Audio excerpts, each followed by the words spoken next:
Dale Shields founded the Pelican Man Bird Sanctuary 21 years ago. It all started on one fateful day when Dale spotted a pelican struggling in the water. He picked up the bird and brought it into his home. Dale is a retired car salesman from Michigan and had no experience with wild birds. This one act of kindness would change Dale's life forever. His unwavering devotion has saved thousands of birds.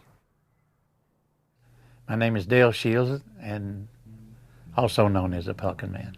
I'd never seen a pelican until I moved to Florida, and when I first started helping pelicans, of course now we take all wildlife, deer, foxes, bobcats, everything, not just birds. But I started with pelicans, and on Golden Gate Point where I lived, one was close to the seawall. He looked dead, and I went out there and I seen his eyes move. I went in the house and called the federal government, state. I thought they helped, but they didn't. So I had to take him in my house and get him well, and that's what started it. One, and he brought his family, and first thing you know, just bigger and bigger and bigger and bigger. They were getting slaughtered with a fishing line and hooks. I found out that 9 out of every 10 pelicans born will get hurt in the fishing line. He's got a hook in his jaw, and he's got monofilament wrapped around his wing too, Abby. Okay. The rest. How'd you catch him?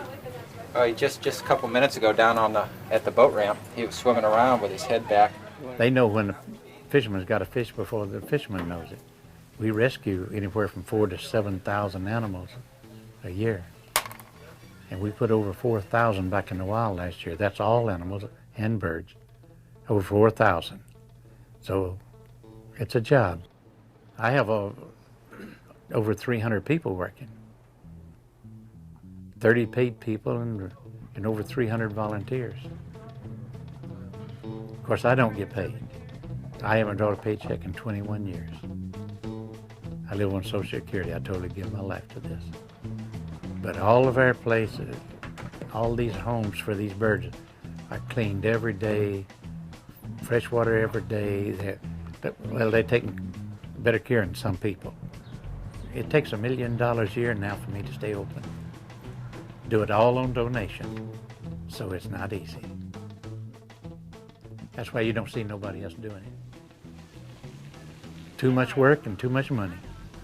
I did it the first 5 years till I had to sell my house. I had to sell all my property to take care of the animals. Then when I didn't have anything left, that's when I started a nonprofit organization. No fair! No fair! You're right, honey, no fair. Come on over here. See, I wasn't taking money then, I was just doing it. Come on. And I seen I couldn't do it, and I know why a lot of other people don't do it. And then I got in the Parade magazine, went all over the country. People, dollars, $2, $10, $20, $100. Mail stuck that high, I got $87,000 in money, just from people helping me with the pelicans from all over the world. So I taken that to start the nonprofit organization. And when they come to see the place, they know where the money is going. And in fact, they feel good when they come in. Amazing the way they dip into his pocket and get those peanuts. Because to me, all life is precious, no matter if it's man or beast. That's the way I believe.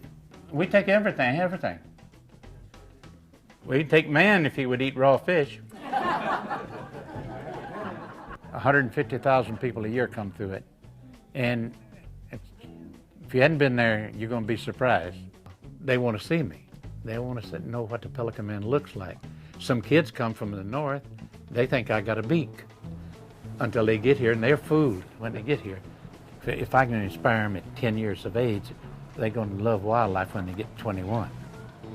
And everybody says they're going to become a veterinarian, but I know they're not. They'll say it when they're 10, but they'll change their mind. But I love it when I inspire people. Thank you. Oh, you're welcome, sweetheart. I tell you what, it makes me feel good when people come in here because, you know, when they first walk in, they think you just got a little cage with an animal in it. And when they walk in, they say, oh my gosh. And And after they realize what a wonderful place, it makes me feel so good. Hi, come on. Hi, come on. Hi, hi, hi, hi. Hi. All right, go give it your sweetheart. Go give it your sweetheart. Go give it your sweetheart. Go on, go give it your sweetheart. Go on, go give it your sweetheart. You get a different feeling when you walk in here. This is not a zoo. This is not experimenting. This is get them well, get them back in the wild, and it's just a different feeling for people. They feel good when they come here. Those three here, they're 4 weeks old. Now they're starting to get just a little feathers on the wing. Now, in 5 weeks old, they'll have feathers on the wing all over, and they'll be grown in 11 weeks. See, the ones here that you see here is my breeding program. They're all handicapped. So instead of putting them to sleep, I use them to raise babies and put the babies in the wild and open it up to the public and educate the public. Come here. Turn around.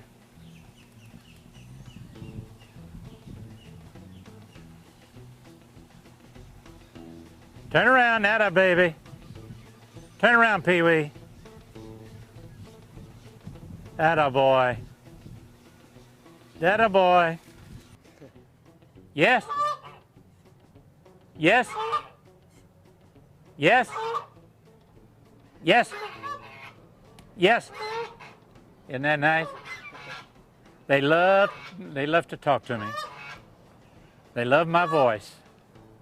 I've always been able to talk to animals and communicate with them. And growing up as a kid, but I didn't do anything about it. And when I got grown, I had a family and everything. I still didn't. I'd help them, animals, of course, but I really didn't do anything about it until I had a massive heart attack 21 years ago. And I was in intensive care unit for 21 days. And I promised God if I lived, I'd give my life to it. So I lived and I kept my word. I've been blessed with a voice that all animals know. I just wasn't blessed with good arteries.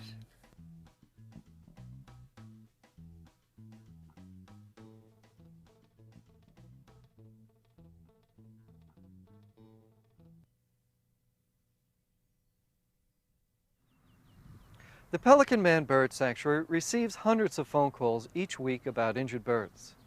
With a small fleet of trucks and trained volunteers, injured birds are picked up and brought back to the sanctuary for treatment. It's like a volunteer ambulance service for wild animals. Pelican Man's Bird Sanctuary. Okay, base to rescue one. Yes, I just wanted to tell you I have a South Sarasota call. Apparently he has a broken wing and can't fly. My name is Warren Russell. I've been here about 8 years. Work here probably 2 days a week. Enjoy it. It's very satisfying, and enjoy the people, and obviously enjoy the birds. Last night he hasn't moved out of there. Okay, good. Now let me take a look and see what's going on. Okay.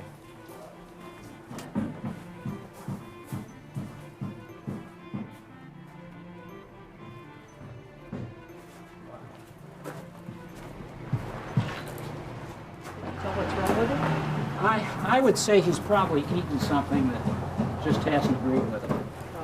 What we'll do is we'll take him back to the sanctuary. He saw me last night. I mean, he just wouldn't move at all. Yeah. I mean, he must really be feeling bad. Now we've got a nice cormorant here. Probably a little sick, but he should come around.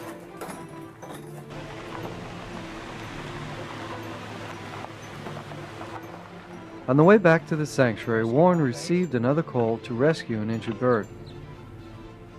A woman found a blue heron that was sick, and she put the bird into a coop in her backyard.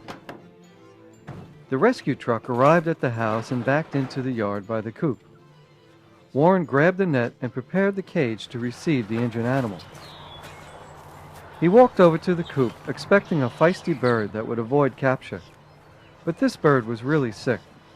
Warren just reached in and gently grabbed it. Wild birds would try to act healthy to protect them from predators, even when they're really sick. If this bird was going to survive, it will need treatment at the sanctuary hospital as soon as possible. Not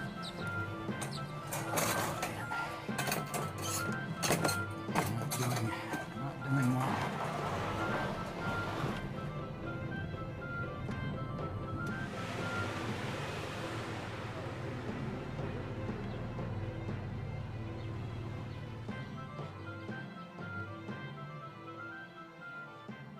The truck arrives at the sanctuary, and volunteers help unload the cages and carry them over to the hospital. Mel checks the cages and realizes that the blue heron was really sick and needed immediate care. He and Abby examine the heron to see what was making the bird so sick. They began the process of treating the bird for shock by giving it IV fluids and other medications to stabilize the bird's condition. This blue heron had symptoms of being poisoned. Mel suspected that the heron might have eaten a poisoned rat or mouse, which is not uncommon for herons to do.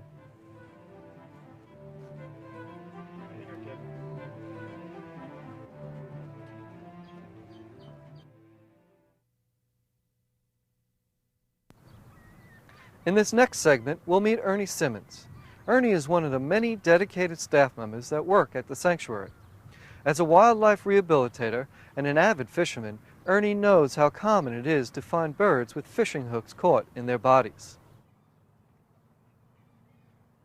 We got a report of a brown pelican down here that had monofilament fishing line wrapped around his foot. And what I'm doing is I'm trying to lure all the birds in so I can check them over, see if I can find the one with the line on them, and then try to rescue him so we can remove the line. Yeah, here he is right here. So what I'm going to do is I'm going to slowly move down. I'm going to keep them occupied a little bit.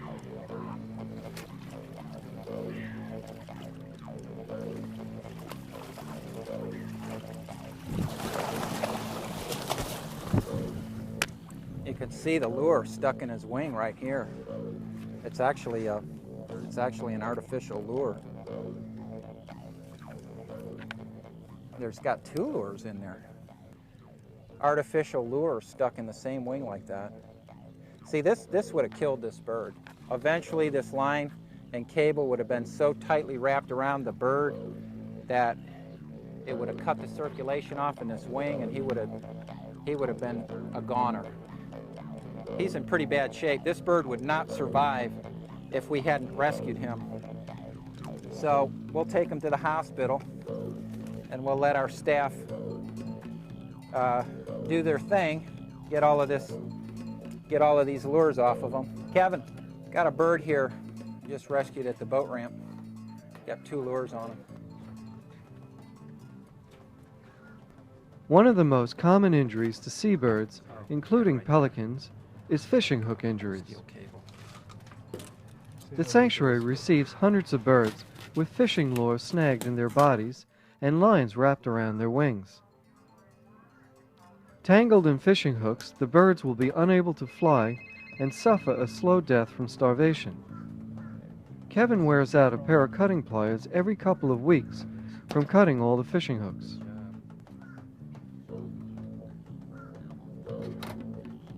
Certain situations in the wintertime when the bait is scarce, they're going to go through periods where they can't get the amount of fish they need.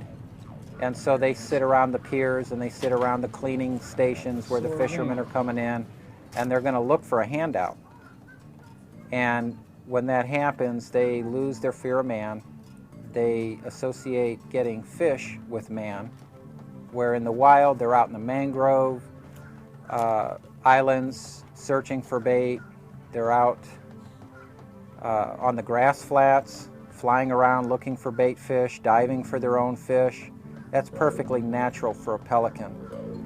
But when people feed them, they come in and they start hanging out in areas where they don't need to be.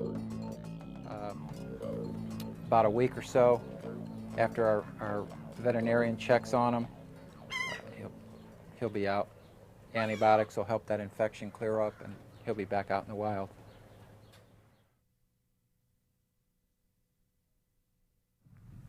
Injured birds require a lot of care and attention. Veterinary technicians provide an essential part of the emergency care given at the Sanctuary Hospital. Mel Beal is a veterinary technician that is experienced in the rehabilitation of wild birds. My name is Mel Beal. I'm a veterinary technician. I've been working as a veterinary technician most of my life. I actually started working for a veterinarian after school when I was in high school when I was 16 years old, and have worked with the veterinarians for many, many years. This is an anhinga. They're also known as water turkeys, and some people call them snake birds because they have an extremely long neck and they swim underwater. And if you look at her lower jaw here, see her esophagus? See how it's ripped open? So you can see where the deficit is here in her mandible. And what we intend to do is have the veterinarians close up this tissue here. Probably Friday is when she'll have the surgery. We're going to get a little stronger. They're going to take this dead portion of tissue out. They're going to suture this back together. And hopefully this pouch will expand in time and enlarge. And it should. Most of them do. Now these guys are extremely vocal, so he is going to do a little bit of make some noise here for us. He's going to be vocalizing. He's in a peak of his breeding plumage. You can see those fine feathers. If you look at his right leg here, see the bandaging? He had a hook in his leg, and we removed the lure a little while ago. You can see all the treble hooks. We had to cut one of the hooks out. And of course they're wildlife, so they're not going to cooperate. Some examples of some of the fishing lures and equipment we've pulled out of birds or off of birds. Everything from these lead weights attached to them with line and hooks. The ones with the treble hooks are the ones that are really good. It's common to get a bird in that has a treble hook in its wing and in its bill and have it fastened like this, and he can't feed, he can't fly, and they slowly starve to death. Well, birds are a little bit more of a challenge than what it is working with mammals. And the challenge is that birds have a higher density of calcium in their bones, and their bones are very thin and lightweight, so they're extremely brittle, and many of the bones are hollow. So when they break a bone, it's not normally a simple fracture. They quite often will burst like a fluorescent light bulb. So when we see fractures in birds, they're usually really, really bad. You see this bandage on his leg there. Well, and the radiograph, we hold it up to the light, you can actually see what it is under that bandage. See all the metal, all the pins, stabilizing those broken bones. It'll soon calcify. And then we'll return this bird back to its mate. This is our hospital rehab pen. These are the birds that are faring well and are just about ready for release. They've been cooped up for a while in the hospital, so many of them aren't flying yet, but they will. Just remember that. There we go, he's getting there. It won't be long. One of the most important and busiest jobs at the sanctuary is the baby bird intensive care unit. During the baby bird season, the sanctuary will receive hundreds of abandoned baby birds. Volunteers and staff members become new mothers and give the constant care and attention needed for the survival of these helpless creatures. Yeah, my name is Vince Madden. I moved down here from New York about 2.5 years ago, and when I found out about the Pelican Man, I really fell in love with the place. And just recently they asked me to become a member of the staff, so I've been assigned here to the baby bird house. I love working with animals. I have always worked with animals. I'm part Native American, and in fact my Native American name is Walks with Animals, so I guess I'm in the right place. Baby birds fall out of nests very frequently, and people call up and we send our rescue people out and bring the birds in here. And as soon as they come in, they get checked out in the hospital first to see if there's any injuries or disease. Most of the birds we have right now are mockingbirds. We have one grackle on this side, but the others are mostly mockingbirds.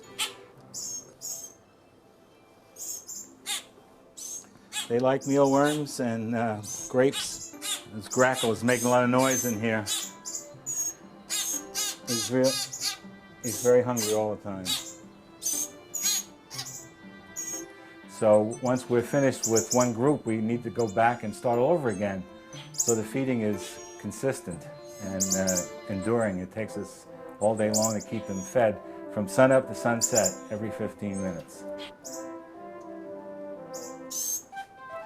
And as soon as they're big enough now, There are several here, mockingbirds, that are ready to fly. So we'll move them out to a flight aviary and let them test their wings and see that they can eat properly, then we'll release them. And there'll be just another bunch coming in right after them. Some of them need to eat solutions of food that are prepared. It's like a pablum, and it's mixed in a bowl, and it's injected into their gullet through the syringe. And it keeps them hydrated, and it gives them the nourishment that they need. I love all animals, especially like birds, and it's very rewarding being here with them and helping them, knowing that they would have never survived had we not intervened and brought them here and nurtured them and got them back to health. And then they will all be released one day unless there's something drastically wrong with them, and then we'll probably keep them here as permanent residents. Feeding time at the sanctuary can be very busy and exhausting work. Staff members and volunteers carefully prepare meals. Wild birds require a variety of fresh food and are fed a diet close to what they would eat in nature. Abby is one of the many employees that helps feed the birds.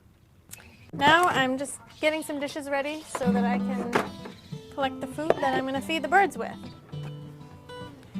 But it can be pretty exhausting working these long days, and you know, the days when you get a lot of birds, injured birds coming in, and you can hardly keep up with the birds that you already have. Can be pretty rough. We have listings for our volunteers of all the common diets, birds we get a lot of,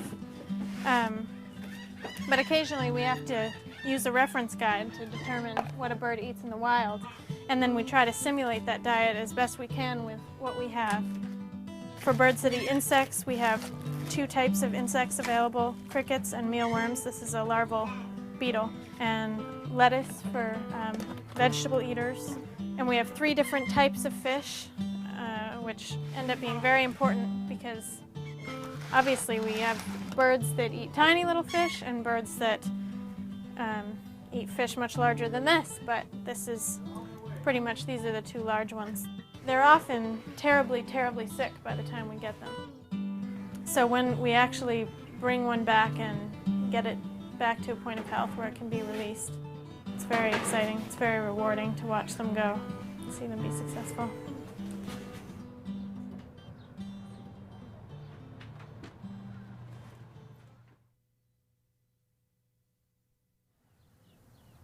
Many of the birds that are rescued require the care of a veterinarian.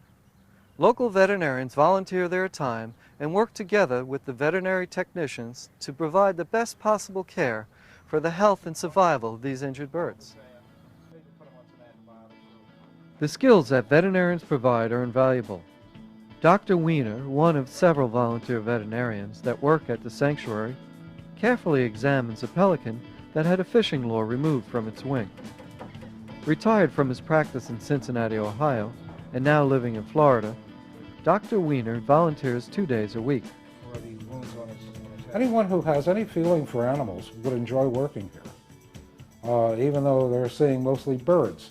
But birds are very interesting creatures, and you can learn an awful lot, even as a volunteer. They have their own variety of diseases and other health problems that you don't normally see in a small animal practice. This is another reason that I enjoy it, because it's another challenge. Stress is a great factor in the health of these animals. Number one, they are wild. They're not used to humans. They're not used to being handled. So just catching them and putting them in a cage and bringing them to this facility is very stressful. A lot of these animals are in a state of shock when we see them. So the first thing we do is treat them for shock. We give them fluids. We give them steroids. We put them in a dark area so that they can calm down. And then we gently handle them to examine them. With a lot of the water birds, we find birds that have swallowed hooks, are caught in fishing lines, require surgery to remove the hooks or to release them from the fishing line that they're entangled in. And you have animals that were hit by cars with fractured wings, fractured legs, and that sort of thing. One of the most important skills that a volunteer veterinarian can provide is their surgical experience. Surgery can be an important treatment for saving a bird's life. I've had pretty good luck in removing fish hooks from the stomach of various types of birds, gulls and herons. We've had a few pelicans, and they've recovered beautifully. We just open their abdomen, open the stomach, remove the hook and the leader line, and suture them back up. And they're usually eating by about the second or third day after surgery. Once they're eating pretty well, we put them in a rehabilitation pen where they have more freedom to move and perhaps even to fly a little bit. And once they're doing well there, then they're released. After all the hours of hard work, it's time for the final reward. The employees get to release healthy birds back into the wild. Last year, over 4,000 birds were set free. My name is Mark Kramer. I'm a volunteer at the Pelican Man Bird Sanctuary. We've got a couple loons here that have spent their time recuperating in the hospital, and they're well enough to be on their own now, and we're going to turn them loose. They'll be off to Minnesota before you know it. The people that work at the sanctuary enjoy releasing the birds as much as the birds enjoy the freedom. Watching the birds return to the wild is rewarding and makes all the hours of hard work pay off. It's the best part of the job, the best.